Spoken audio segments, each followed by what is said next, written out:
प्यारे भक्तों, क्या आपको संतान प्राप्ति में कोई बाधा आ रही है? क्या आप चाहते हैं कि आपका पुत्र एक तेजस्वी और स्वस्थ संतान हो? क्या आपके संतान जन्म के बाद बार बार स्वास्थ्य समस्याएं हो रही हैं? तो आपको शनि महाराज का इस मंत्र का जाप अवश्य करना चाहिए, क्योंकि यह मंत्र बहुत ही शक्तिशाली और अचूक मंत्र है। इस मंत्र के नियमित 108 बार जाप करने मात्र से ही आपका पुत्र तेजस्वी और बुद्धिमान हो जाएगा और गर्भधारण में आ रही बाधाएं समाप्त हो जाएंगी। संतान दीर्घायु और बुद्धिमान बन जाएगा। इसलिए प्यारे भक्तों, आप शनि देव के इस महामंत्र का जाप अवश्य करें। और जब भी आप इस मंत्र का जाप करें तो इस वीडियो को अपने मोबाइल फोन पर या स्पीकर पर चलाकर छोड़ दें, ताकि आप बिना कोई समस्या के इस महामंत्र का जाप कर पाएं। यह मंत्र बहुत ही शक्तिशाली और प्रभावशाली मंत्र है। इस मंत्र के जाप से पुत्र प्राप्ति के योग भी प्रबल होते हैं और संतान का जीवन सुरक्षित और सुखद होता है। घर में खुशहाली और समृद्धि बनी रहती है। इसलिए प्यारे भक्तों, अगर आप भी चाहते हैं कि आपका पुत्र हमेशा खुश रहे, तो आप इस मंत्र का जाप अवश्य करें और नियमित 108 बार करें और पूरी श्रद्धा के साथ करें। तभी आप शनि महाराज के असीम कृपा के भागी बन पाओगे। और अगर आप शनि देव का आशीर्वाद प्राप्त करना चाहते हैं तो इस वीडियो को लाइक और चैनल को सब्सक्राइब जरूर कर दीजिए और कमेंट बॉक्स में जय शनि महाराज अवश्य लिख दीजिए। तो चलिए भक्तों, मंत्र का जाप करना प्रारंभ करते हैं। ओम ह्रीं श्रीं क्लीं शन शनैश्चराय महाक्रूराय नमः। ओम ह्रीं श्रीं क्लीं शन शनैश्चराय महाक्रूराय नमः। ओम ह्रीं श्रीं क्लीं शन शनैश्चराय महाक्रूराय नमः। ओम ह्रीं श्रीं क्लीं शन शनैश्चराय महाक्रूराय नमः। ओम ह्रीं श्रीं क्लीं शन शनैश्चराय महाक्रूराय नमः। ओम ह्रीं श्रीं क्लीं शन शनैश्चराय महाक्रूराय नमः। ओम ह्रीं श्रीं क्लीं शन शनैश्चराय महाक्रूराय नमः। ओम ह्रीं श्रीं क्लीं शन शनैश्चराय महाक्रूराय नमः। ओम ह्रीं श्रीं क्लीं शन शनैश्चराय महाक्रूराय नमः। ओम ह्रीं श्रीं क्लीं शन शनैश्चराय महाक्रूराय नमः। ओम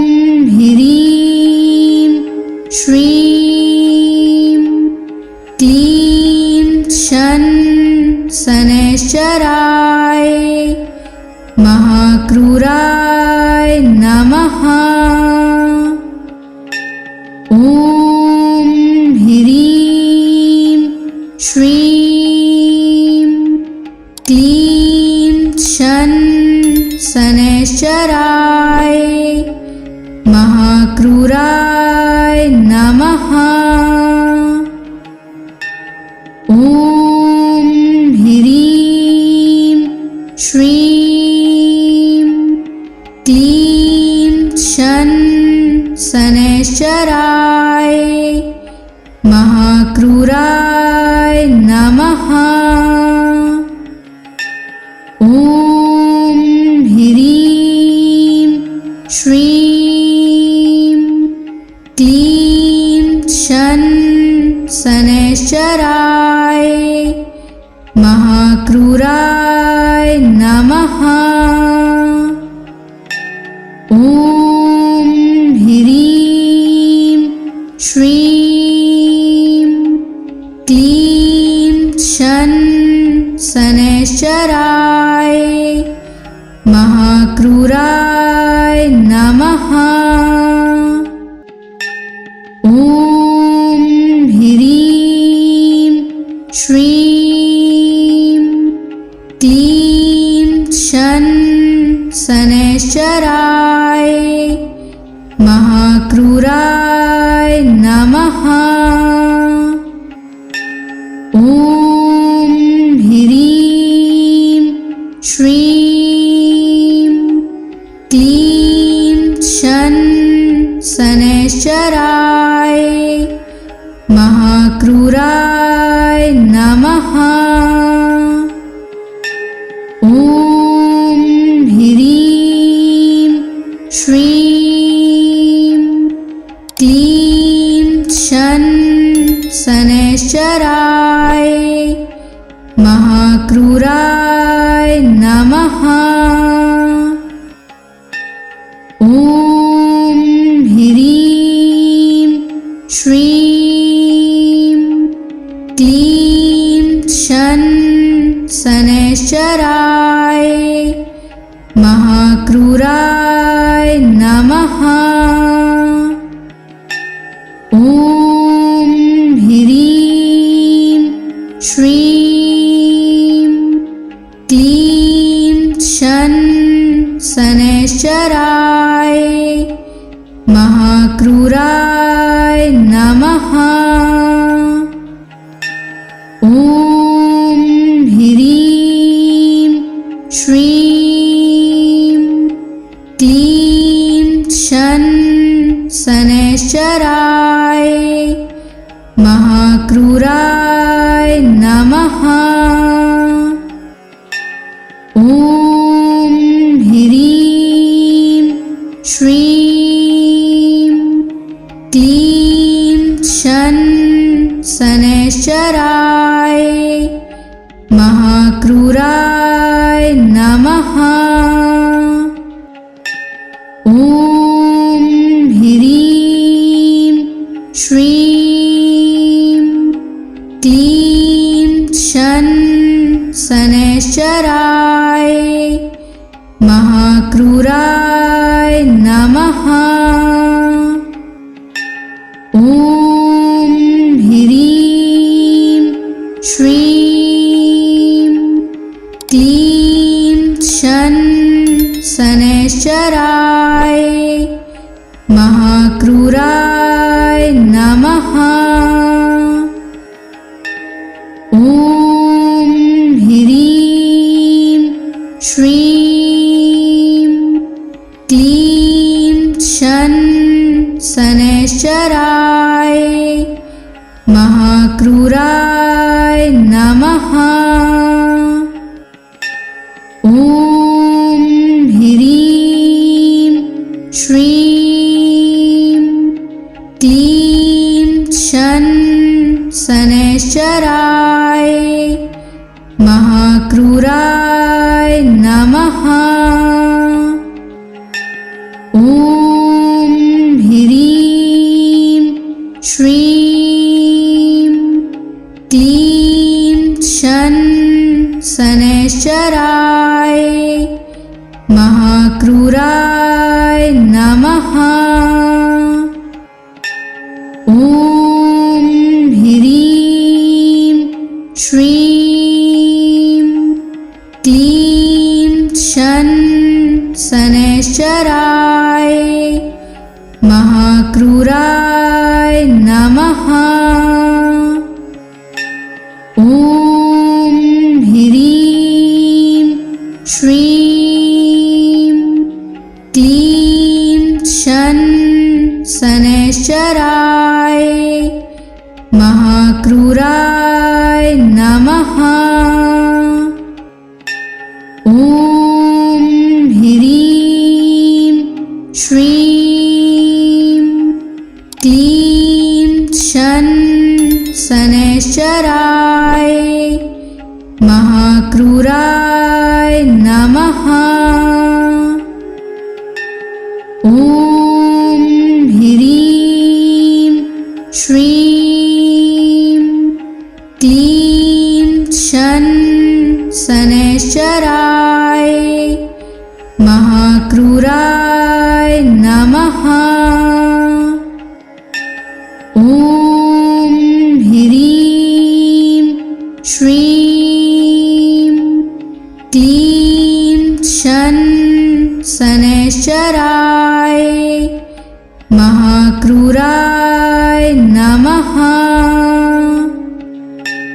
ॐ ह्रीं श्रीं क्लीं शन शनैश्चराय महाक्रूराय नमः। ॐ ह्रीं श्रीं क्लीं शन शनैश्चराय महाक्रूराय नमः।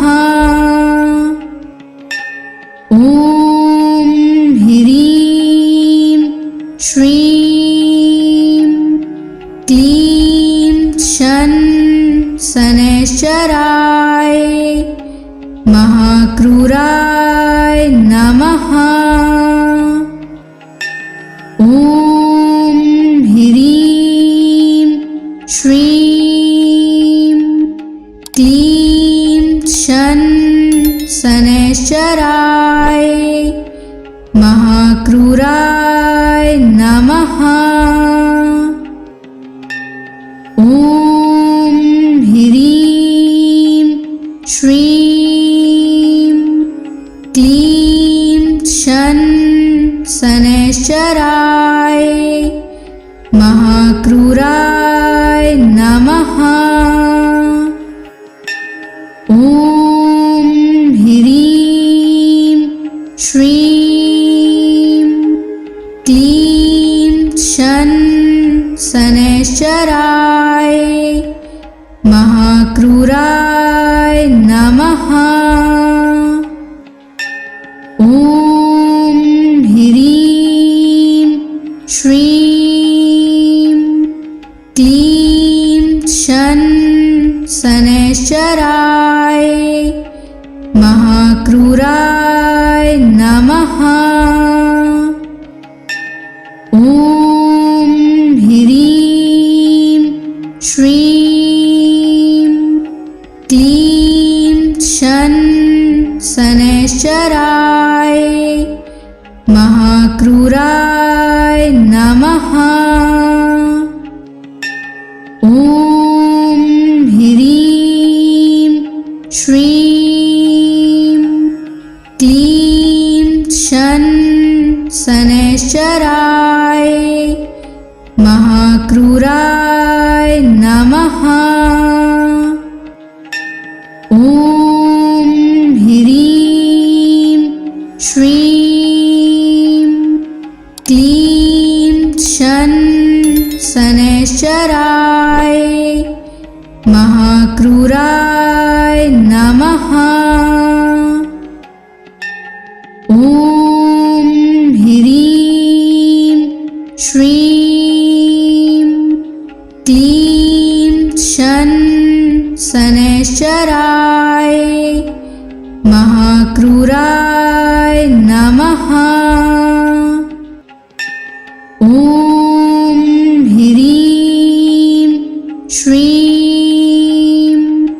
क्लीं शन शनैश्चराय महाक्रूराय नमः। ॐ ह्रीं श्रीं क्लीं शन शनैश्चराय महाक्रूराय नमः। ॐ ह्रीं श्रीं क्लीं शन शनैश्चराय महाक्रूराय नमः।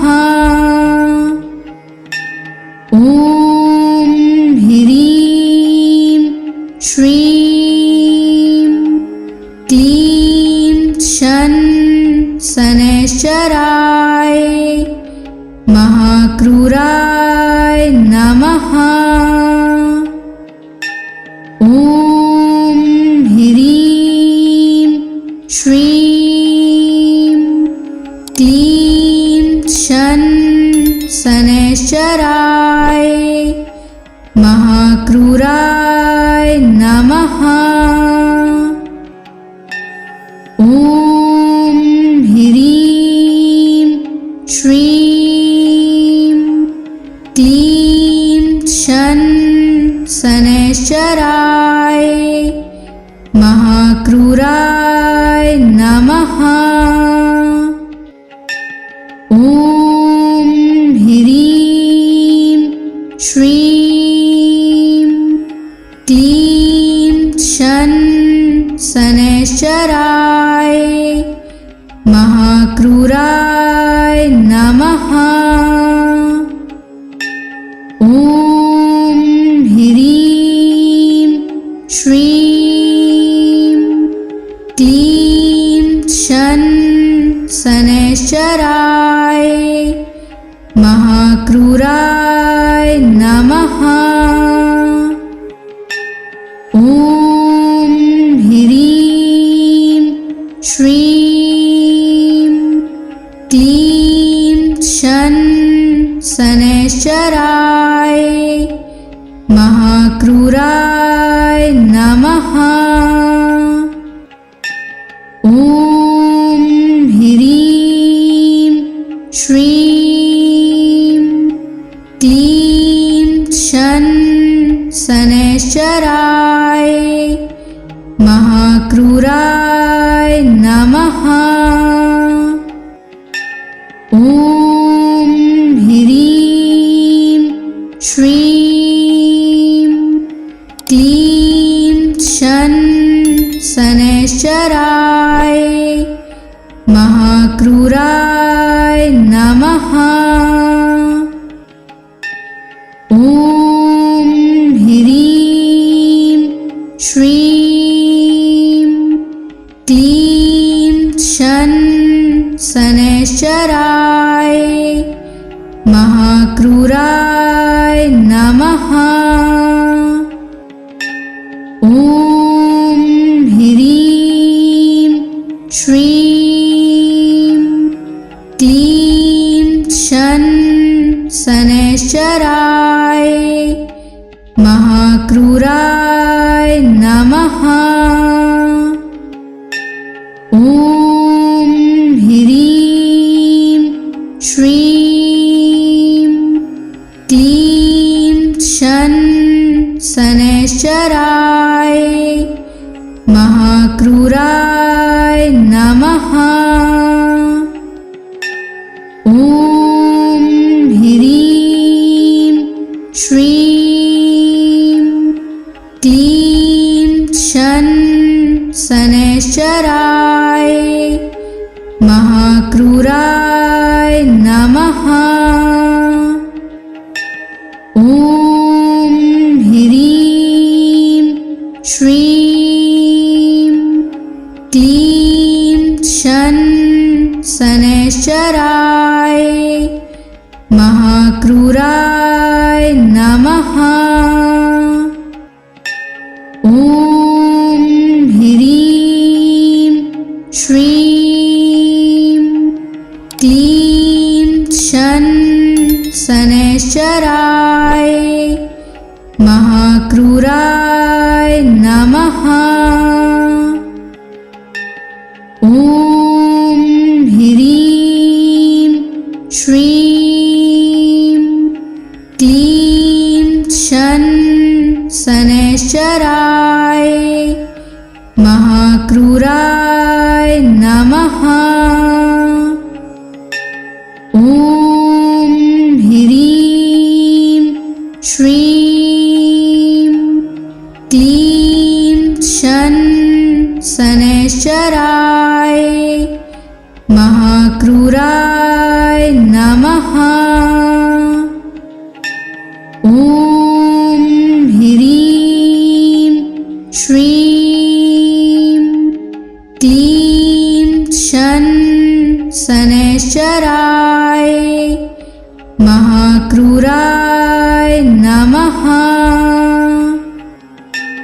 ॐ ह्रीं श्रीं क्लीं शन शनैश्चराय महाक्रूराय नमः। ॐ ह्रीं श्रीं क्लीं शन शनैश्चराय महाक्रूराय नमः। ॐ ह्रीं श्रीं क्लीं शन शनैश्चराय महाक्रूराय नमः।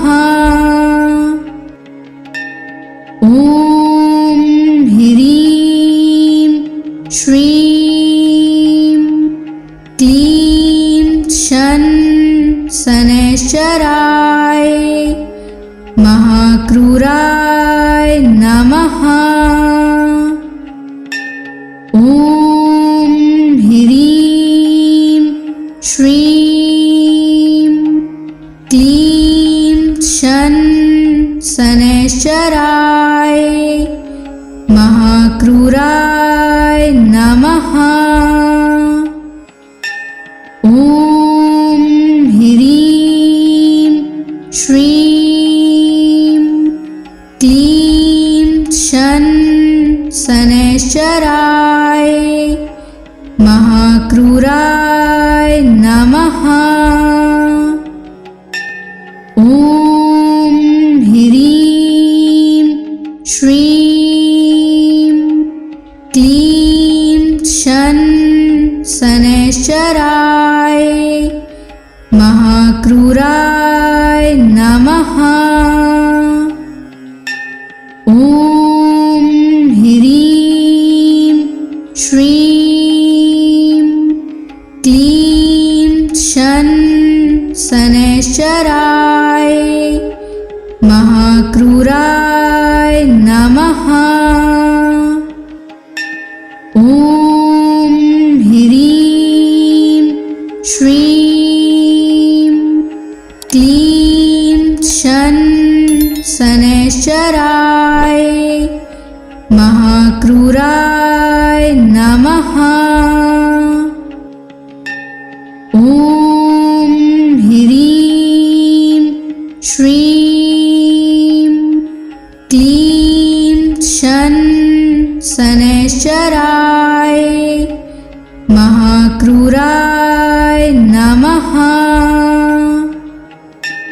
ॐ ह्रीं श्रीं क्लीं शन शनैश्चराय महाक्रूराय नमः। ॐ ह्रीं श्रीं क्लीं शन शनैश्चराय महाक्रूराय नमः। ॐ ह्रीं श्रीं क्लीं शन शनैश्चराय महाक्रूराय नमः। ॐ ह्रीं श्रीं क्लीं शन शनैश्चराय महाक्रूराय नमः। ॐ ह्रीं श्रीं क्लीं शन शनैश्चराय महाक्रूराय नमः। ॐ ह्रीं श्रीं क्लीं शन शनैश्चराय महाक्रूराय नमः। ॐ ह्रीं श्रीं क्लीं शन शनैश्चराय महाक्रूराय नमः। ॐ ह्रीं श्रीं क्लीं शन शनैश्चराय महाक्रूराय नमः। ॐ ह्रीं श्रीं क्लीं शन शनैश्चराय महाक्रूराय नमः। ॐ ह्रीं श्रीं क्लीं शन शनैश्चराय महाक्रूराय नमः।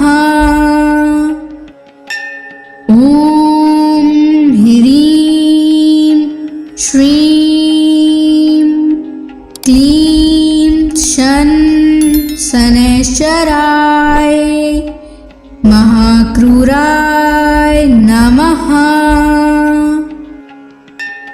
ॐ ह्रीं श्रीं क्लीं शन शनैश्चराय महाक्रूराय नमः। ॐ ह्रीं श्रीं क्लीं शन शनैश्चराय महाक्रूराय नमः।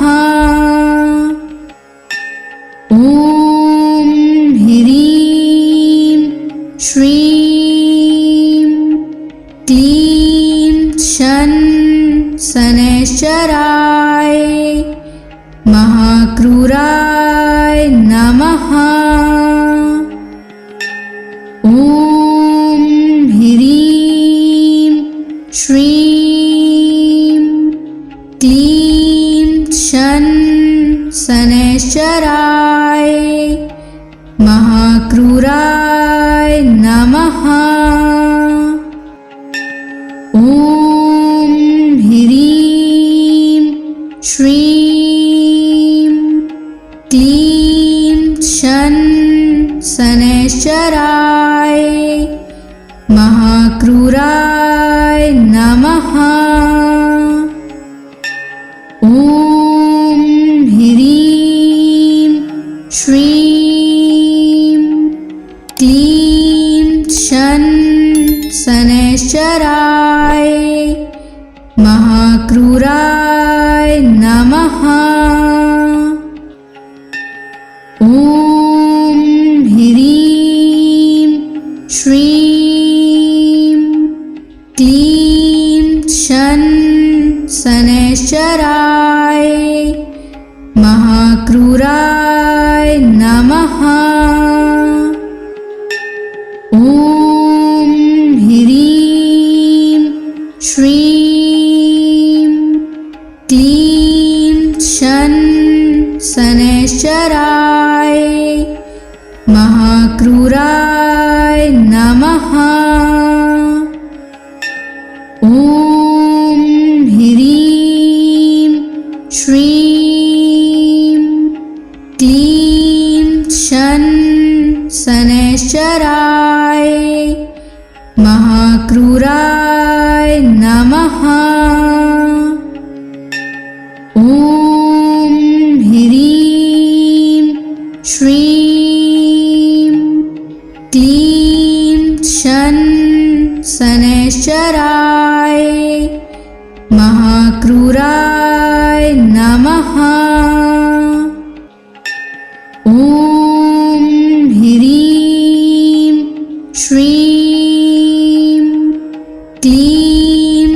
शन शनैश्चराय महाक्रूराय नमः।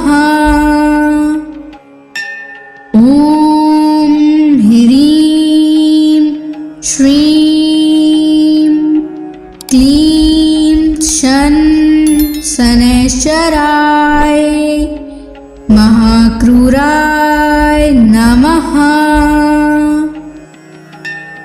ॐ ह्रीं श्रीं क्लीं शन शनैश्चराय महाक्रूराय नमः। ॐ ह्रीं श्रीं क्लीं शन शनैश्चराय महाक्रूराय नमः। ॐ ह्रीं श्रीं क्लीं शन शनैश्चराय महाक्रूराय नमः। ॐ ह्रीं श्रीं क्लीं शन शनैश्चराय महाक्रूराय नमः। ॐ ह्रीं श्रीं क्लीं शन शनैश्चराय महाक्रूराय नमः। ॐ ह्रीं श्रीं क्लीं शन शनैश्चराय महाक्रूराय नमः। ॐ ह्रीं श्रीं क्लीं शन शनैश्चराय महाक्रूराय नमः। ॐ ह्रीं श्रीं क्लीं शन शनैश्चराय महाक्रूराय नमः। ॐ ह्रीं श्रीं क्लीं शन शनैश्चराय महाक्रूराय नमः। ॐ ह्रीं श्रीं क्लीं शन शनैश्चराय महाक्रूराय नमः। ॐ ह्रीं श्रीं क्लीं शन शनैश्चराय महाक्रूराय नमः। ॐ ह्रीं श्रीं क्लीं शन शनैश्चराय महाक्रूराय नमः। ॐ ह्रीं श्रीं क्लीं शन शनैश्चराय महाक्रूराय नमः। ॐ ह्रीं श्रीं क्लीं शन शनैश्चराय महाक्रूराय नमः। ॐ ह्रीं श्रीं क्लीं शन शनैश्चराय महाक्रूराय नमः।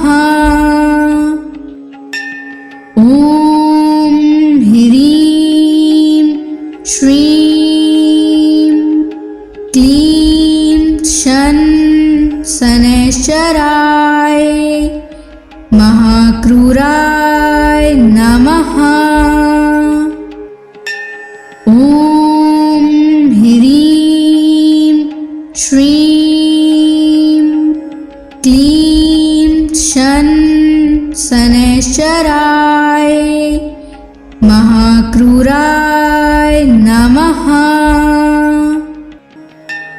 ॐ ह्रीं श्रीं क्लीं शन शनैश्चराय महाक्रूराय नमः। ॐ ह्रीं श्रीं क्लीं शन शनैश्चराय महाक्रूराय नमः।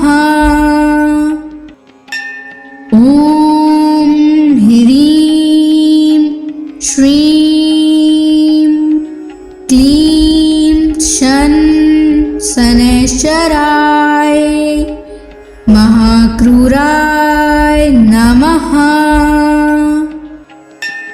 ॐ ह्रीं श्रीं क्लीं शन शनैश्चराय महाक्रूराय नमः। ॐ ह्रीं श्रीं क्लीं शन शनैश्चराय महाक्रूराय नमः। ॐ ह्रीं श्रीं क्लीं शन शनैश्चराय महाक्रूराय नमः। ॐ ह्रीं श्रीं क्लीं शन शनैश्चराय महाक्रूराय नमः। ॐ ह्रीं श्रीं क्लीं शन शनैश्चराय महाक्रूराय नमः। ॐ ह्रीं श्रीं क्लीं शन शनैश्चराय महाक्रूराय नमः।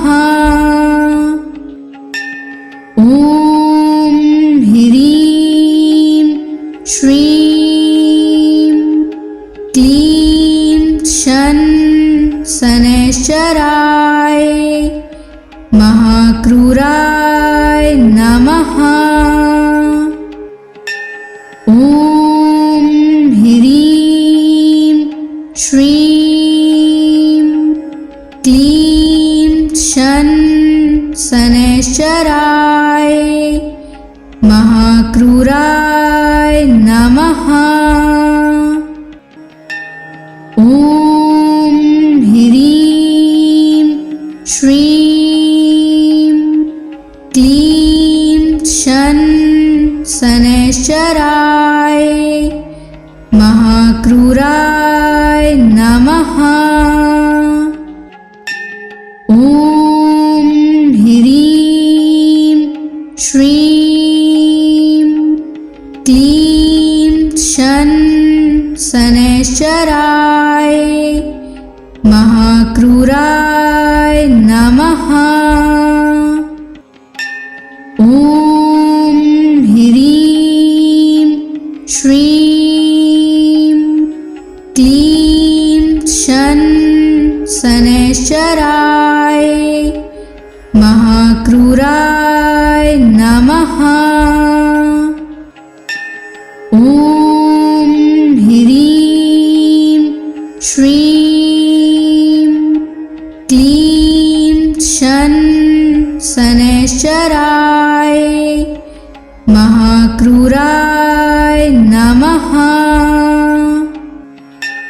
ॐ ह्रीं श्रीं क्लीं शनैश्चराय महाक्रूराय नमः।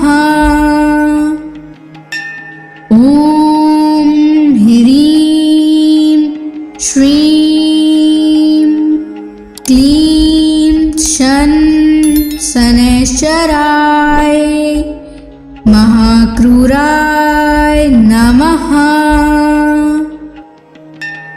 ॐ ह्रीं श्रीं क्लीं शनैश्चराय महाक्रूराय नमः। ॐ ह्रीं श्रीं क्लीं शनैश्चराय महाक्रूराय नमः। ॐ ह्रीं श्रीं क्लीं शनैश्चराय महाक्रूराय नमः। ॐ ह्रीं श्रीं क्लीं शनैश्चराय महाक्रूराय नमः। ॐ ह्रीं श्रीं क्लीं शनैश्चराय महाक्रूराय नमः। ॐ ह्रीं श्रीं क्लीं शनैश्चराय महाक्रूराय नमः। ॐ ह्रीं श्रीं क्लीं शनैश्चराय महाक्रूराय नमः।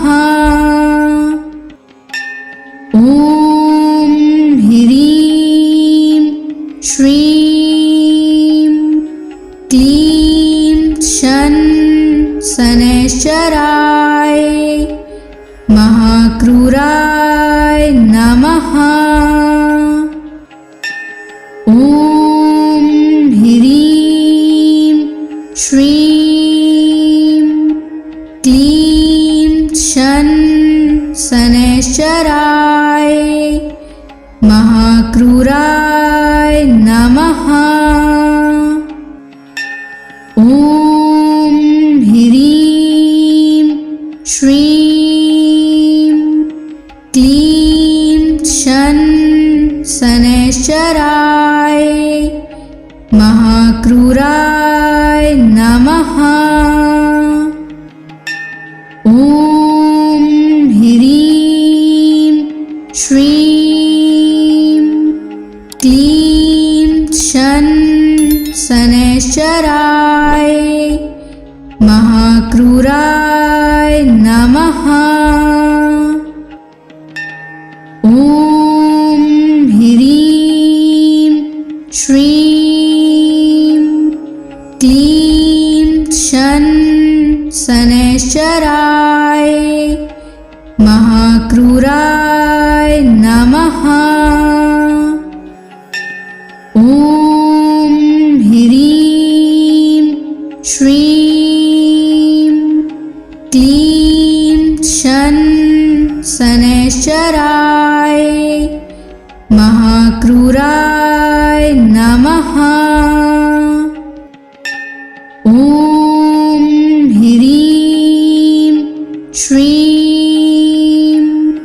क्लीं शन शनैश्चराय महाक्रूराय नमः। ॐ ह्रीं श्रीं क्लीं शन शनैश्चराय महाक्रूराय नमः। ॐ ह्रीं श्रीं क्लीं शन शनैश्चराय महाक्रूराय नमः।